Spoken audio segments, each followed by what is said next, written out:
The next thing that could make it easier for students to work during college is to end homework. Yay, end a video. But seriously, I really do want to end undergraduate homework for several reasons. But before we discuss that, let's talk about how this idea would be implemented. In the last video, I mentioned that I want students to take one class at a time for 5 hours a day for 3 weeks. Here's how I would use those 5 hours per day of class time once we eliminate homework from the equation. During the first hour, students will complete any pre-work that will help them understand the day's lesson. This pre-work might consist of reading, working problems, or small group discussion. If those activities sound familiar, that's because they would have typically been assigned as homework. So we bring these activities into the classroom during the first hour instead of having them completed at home.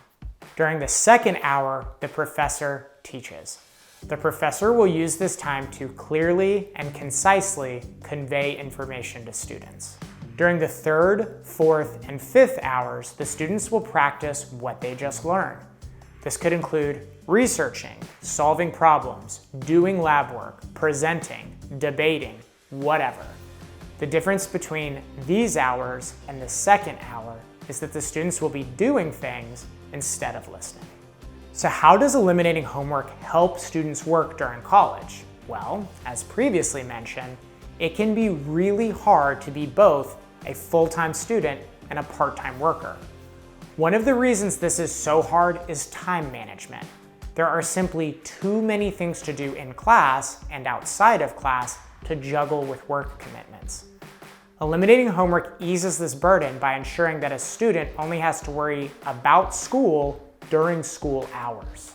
I think there are some other major benefits to ending homework, or more specifically from shifting homework to in-person class time.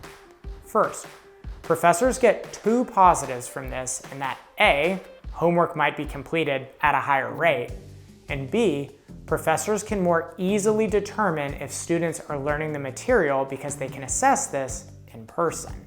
I think the latter is especially important during the age of AI like ChatGPT. It might be that the only way to check if a student's completed homework activities is to have them done in class. Second, students will get more in-person learning time with their classmates, which I think can only be a good thing. And third, ending homework means students can spend more time outside the classroom, not just on working, but on other big time commitments, such as job searching.